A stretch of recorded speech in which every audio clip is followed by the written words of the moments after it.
Gia Morado finally pinakita muli ang kanyang signature set dito nga po sa laban ng Denso Airibis kontra sa kupunan ng Toyota.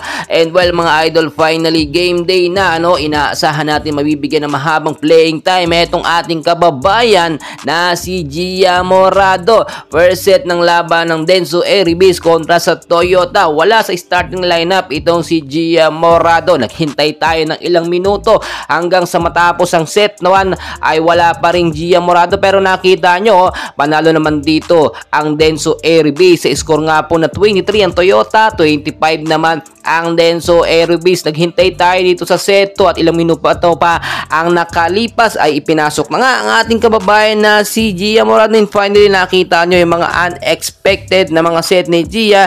Tatakang si CS talaga yan. Doon nga po nakabuelo na maayos sa mga spiker ng Denso nung pinasok na etong si Gia Morado. Unpredictable kasi at hindi mabasa ng Toyota yung mga set na ginagawa nga po ni Gia. So nakita nyo limited time lang ang binigay ng coach ng Denso dito kay Gia Morado sa seto at nilabas din agad after ng ilang minuto. Pero kahit papaano maganda yung depensa na naipakita ng Denso kapag merong Gia Morado.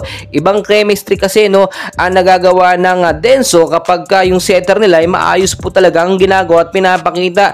Do alam naman natin may magagaling na setter itong Denso Airibis, pero isa na doon etong si Gia Morado. Pero nakita nyo once nilabas nga po si Gia Morado sa set 2 ay dito nga nawala ng momentum at natalo ang kupunan ng Denso kontra sa Toyota sa set 2 sa score nga po ng 28 ang Toyota. 26 points naman ang nakuha ng Denso Airibis.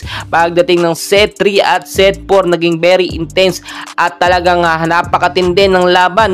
Wala ulit itong ating si Gia Morado. Nakita nyo kung paano talaga limited time lang ang binibigay ng coach ng Denso dito kay Gia Morado. Unlike sa Creamline, talagang babad na babad si Gia hanggang sa mga huling set. And finally nakita nyo kahit wala itong si Gia, tuloy-tuloy pa rin ang magandang momentum ng Denso. Pero inaasahan natin na sana ng mahabang playing time pa ay maibigay ng coach ng Denso dito kay Gia Morado. Well guys, magkagawin man limited time man ang napakita o nagawa o napaglaro ito si Gia Morado. Napakaganda naman ang kanyang mga highlights. Laging nakatutok ang camera dito kay Gia Morado. Aasahan natin na isa sa talaga sa pinakamagagaling na setter po etong si Gia ng Denso Airibis. Sadyang binibigyan lang ng authority at pagkakataon yung main setter nga po ng Denso. And finally guys, please don't forget to like and subscribe para updated kayo sa ating mga Creamline and PBL updates. Maraming